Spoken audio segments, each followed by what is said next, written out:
दोस्तों आइए बात करते हैं 51 वो भविष्यवाणियाँ जिसके अंदर हम वक्री शनि के पॉजिटिव और जो नेगेटिव एस्पेक्ट्स हैं उनके बारे में बात करेंगे। यानी कि आपके लिए जो 15 नवंबर तक शनि ग्रह की वक्र चाल रहेगी, जो कि 29 जून से शुरू हो चुकी है, इस चाल का प्रभाव आपके जीवन पर क्या पड़ेगा, ये आज का विषय हमारा रहेगा। बड़ा महत्वपूर्ण चर्चा का विषय रहेगा।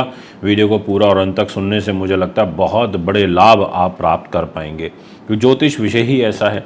139 दिन की लेखा जोखा मैं आपको 51 बातों के रूप में बताऊंगा, इसलिए एक बार पूरा वीडियो को अवश्य सुनिएगा। देखिए, सबसे पहली भविष्यवाणी मैं करूं उससे पहले आपको बस छोटा सा ओवरव्यू दूंगा कि ये आपकी कर्क राशि है और आपके शनि ग्रह बैठे हुए हैं इधर अष्टम भाव में। यानी कि शनि ग्रह आपके लिए अपने खुद के कारक स्थान में बैठे हैं, आयु के घर में बैठे हैं, वक्र चाल में बैठे हैं। तो एक तरीके से आयु के लिए तो अच्छे हैं, बट मानसिक तनाव के लिए ये बिल्कुल भी अच्छे नहीं हैं। शनि ग्रह का अष्टम भाव में बैठना एक तरीके से ये आपको मानसिक रूप से तो परेशान करेगा, इसमें किसी प्रकार का किंतु परंतु और दो मत नहीं है, ये मैं आपको आश्वस्त कर देना चाहता हूँ। क्योंकि अष्टम भाव में शनि ग्रह हैं और इस घर में शनि होने से, वक्री होने से बेनिफिट ये होगा कि आपको आयु में वृद्धि करेगा, परंतु इसके कुछ ड्रॉबैक भी हैं। खैर, जब हमने बात करी आपसे कि हम आपको पॉइंट वाइज बताएंगे तो पॉइंट वाइज ही बता देते हैं। मेरे हाथ में एक पेन है और सामने मेरे एक पेपर भी है और इस पेपर में पॉइंट्स लिखता जाऊंगा, क्योंकि मैं ये कहीं से रीड करके नहीं बोल रहा, मैं आपको पॉइंट टू पॉइंट बता रहा हूं। तो कहीं मेरी काउंटिंग में गलती ना हो जाए, तो उसके लिए सबसे पहले फर्स्ट नंबर के पॉइंट की बात करते हैं। अब शनि दुश्मन है कर्क राशि के, शत्रुता का भाव है, मित्रता का भाव बिल्कुल भी नहीं है। ऐसी स्थिति में अष्टम का शनि आपके लिए पहले पॉइंट में आयु में वृद्धि करेगा, ये समझ लीजिए। दूसरा पॉइंट ये कहता है कि आपको गुप्त युक्तियों से पैसा देगा, ये भी आप बहुत अच्छे से समझ लीजिए। तीसरा पॉइंट ये कहता है कि आपको पैरों में तकलीफ देगा, इसको भी आपने अच्छे से समझा। चौथा पॉइंट ये कहता है कि आप पेपर पेन ज़रूर रखिएगा, अगर पेपर पेन नहीं हुआ तो फिर कुछ नहीं हो पाएगा। चौथा पॉइंट ये कहता है कि आपको, अगर आप पुरातत्व विभाग के अंदर हैं तो आपको अच्छे लाभ प्राप्त होंगे। छठा पॉइंट ये कहता है कि अगर आप दीर्घ यात्राएं ज़्यादा करते हैं तो आपको यात्राओं से काफ़ी अच्छा लाभ प्राप्त होगा, ये पांचवें पॉइंट ने कहा। अब छठा पॉइंट की बात करता हूँ। विशेष रूप से अगर आप कोई चोट, दुर्घटना इत्यादि के भय से जूझ रहे हैं तो आपका ये छठा पॉइंट आपके लिए अच्छा एक तरीके से साबित हो सकता है, क्योंकि अगस्त, सितंबर, अक्टूबर में इनकी डिग्री स्ट्रांग होगी तो ये मृततुल्य कष्ट से आपको बाहर निकालने का कार्य करेंगे। सातवां पॉइंट ये कहता है कि गुप्त रोग की संभावना यहाँ पर बनती हुई नजर आ रही है, ये मैं आपसे कहना चाहूँगा। अष्टम पॉइंट ये कहता है कि पति और पत्नी यानी कि दोनों में से किसी की भी एक के लिए धन वृद्धि के दृष्टिकोण से आगामी समय में शुभ परिणाम भी बनते हुए नजर आ रहे हैं, ये भी मैं आपसे कहूँगा। पर नौवें पॉइंट में मैं ये भी कहूँगा कि यदि आपकी पत्नी को या आपके पति को शारीरिक रूप से अस्वस्थता ज़्यादा चल रही है तो भी आपसे मैं यही कहूँगा कि आपको बहुत विशेष ध्यान रखना चाहिए। इसके बाद मैं आपसे 10वें नंबर के पॉइंट में बात करूँगा, ताऊ। जी हाँ, अगर आपके ताऊ जी को कष्ट चल रहा है तो ध्यान रखिएगा, उनके साथ मिलकर कोई कार्य करते हैं तो ध्यान रखिएगा।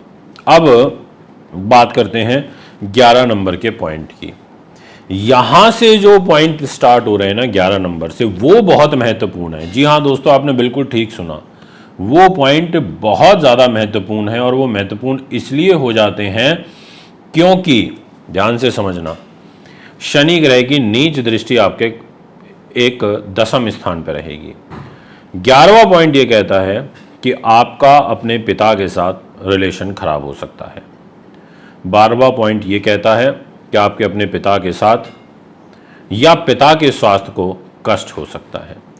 13 नंबर का पॉइंट ये कहता है कि आपको आजीविका को चलाने में काफ़ी स्ट्रगल संघर्ष करना पड़ेगा। ये 30 नंबर पर मैं आपसे कहना चाहूँगा। 40 नंबर का पॉइंट ये कहता है कि आपकी राज्य के अंदर प्रतिष्ठा बढ़ेगी, पर आपको स्त्री पक्ष से हानि उठानी पड़ सकती है। किसी नए व्यक्ति को जल्दी से अपने संपर्क में मत जुड़ने दीजिएगा। 15 नंबर का पॉइंट ये कहता है कि अगर आप नौकरी, ट्रांसफ़र, प्रमोशन से संबंधित कोई भी फाइल लगाना चाहते हैं, फिर रिपीट कर रहा हूँ, नौकरी, ट्रांसफ़र, प्रमोशन से रिलेटेड कोई भी फाइल लगाना चाहते हैं तो अभी मत लगाइएगा, रुक जाइए, मेरा विशेष आग्रह आपसे रहेगा।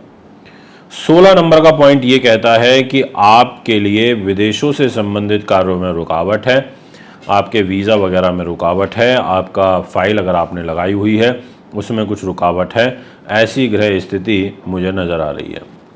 17 नंबर का पॉइंट ये कहता है कि आपकी जो आजीविका के जो साधन हैं, जी हाँ, आजीविका के साधन, वो यहाँ पर आपको विषम परिस्थितियों के बाद में मिलेंगे, यानी कि आपको चीज़ों को अर्जित करने में इन 139 दिनों में कुछ परेशानी ज़रूर महसूस होगी।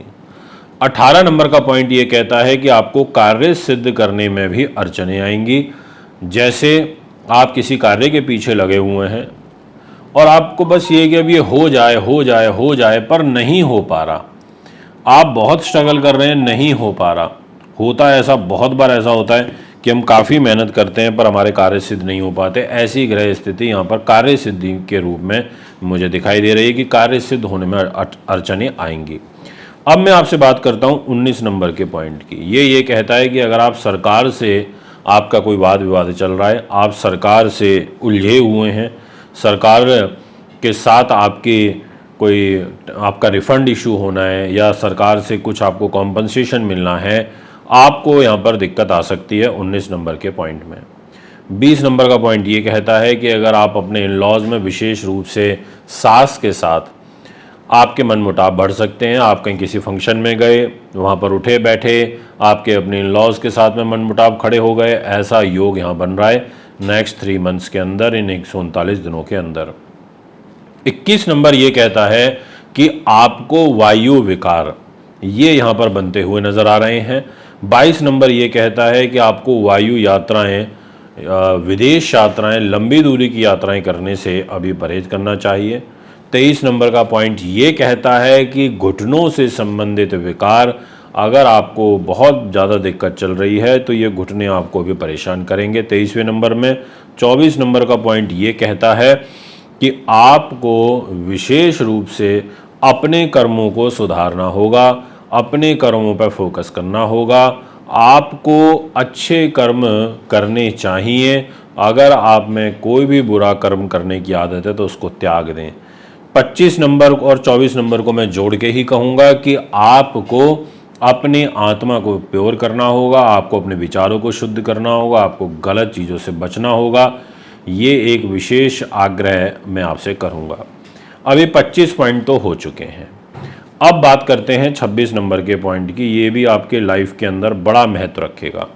ये कहता है कि आपको परिवार के साथ में कुछ तनाव की स्थिति निश्चित तौर पर देखने को मिलेगी, ये मैं आपसे कहूँगा। 27 नंबर का पॉइंट ये कहता है कि आपको विशेष रूप से कुटुंब में, परिवार वैसे कुटुंब ही होता है, और कुटुंब की अगर बात करते हैं तो परिवार में थोड़ी सी और चीज़ें बढ़ जाती हैं, जैसे चाचा, ताऊ, माँ, ये सब भी आ जाते हैं, तो इनसे भी आपको कुछ परेशानी, कष्ट हो सकता है 27 नंबर पर। 28 नंबर ये कहता है कि आपकी एजुकेशन, जी हाँ, एजुकेशन के अंदर ग्रेजुएशन तक की शिक्षा के अंदर आपको बाधा पहुंचेगी, ये मैं आपसे कहूँगा। 29 नंबर ये कहता है कि आपको धन का कोष करने में, यानी कि धन का संचय सुरक्षित करने में धन को आपको दिक्कत आएगी, ये मैं आपसे कहूँगा। 30 नंबर ये कहता है कि आपको यहाँ पर किसी मित्र से धोखा मिल सकता है। 31 नंबर ये कहता है कि आपको विशेष रूप से जो स्थायी संपत्ति होती है उससे कुछ न कुछ बाधा आ सकती है। 32 नंबर ये कहता है कि झूठ बोलने से बचना होगा। अत्यधिक झूठ आपके लिए आपके विनाश का कारण भी बन सकता है, बचें। और पॉलिश झूठ बोलने की लोगों की आदत होती है, मतलब झूठ को सच की तरह रिप्रेजेंट करते हैं, उससे भी आपको बचना होगा। अब बात करते हैं आपसे तीसरे नंबर की, यानी कि 33वें नंबर के पॉइंट की। और वो भी आपके लिए बड़ा महत्व रखेगा। ये है आपका एजुकेशन में विशेष रूप से कॉम्पिटिटिव एग्जाम से जुड़ा हुआ। तो दोस्तों अब मैं आपसे बात करूंगा 34 नंबर के पॉइंट की, और वो ये कहता है कि अगर आप नीति से रिलेटेड कार्य करते हैं, आपका प्लानिंग मेकिंग का काम है, पॉलिसी मेकर हैं, प्लानर हैं, तो 34वें नंबर पर अब आपको थोड़ा और ज़्यादा योजना के साथ प्लानिंग करनी पड़ेगी, क्योंकि आपकी ध्यान एकाग्रता भंग होगी। 35 नंबर ये कहता है आपके लिए कि आपको यहाँ पर कोई कंपटीशन या उच्च प्रतियोगी परीक्षाएं या उच्च हायर स्टडीज़ पीएचडी वगैरह, रिसर्च वगैरह ऐसी चीज़ों में बाधा पहुँचेगी।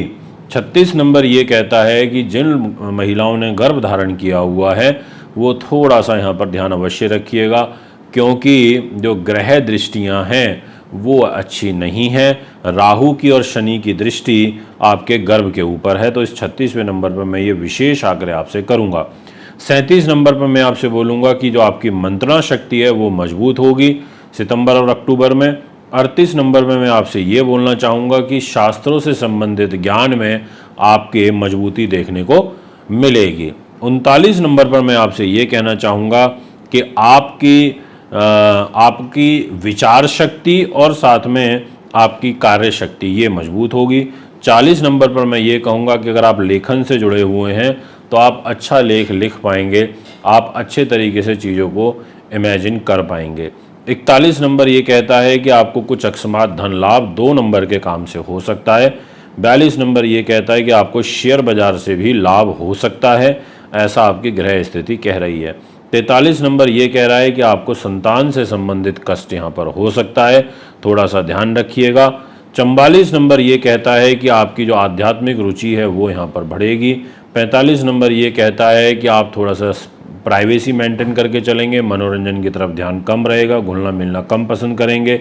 46 नंबर ये कहता है कि आपकी जो इच्छाएं हैं वो यहाँ पर काफ़ी प्रबल हो जाएंगी। 47 नंबर ये कहता है कि आपको प्रेम संबंधों में धोखा मिल सकता है। 48 नंबर ये कहता है कि आपको मूत्राशय से रिलेटेड कोई रोग विकार हो सकता है।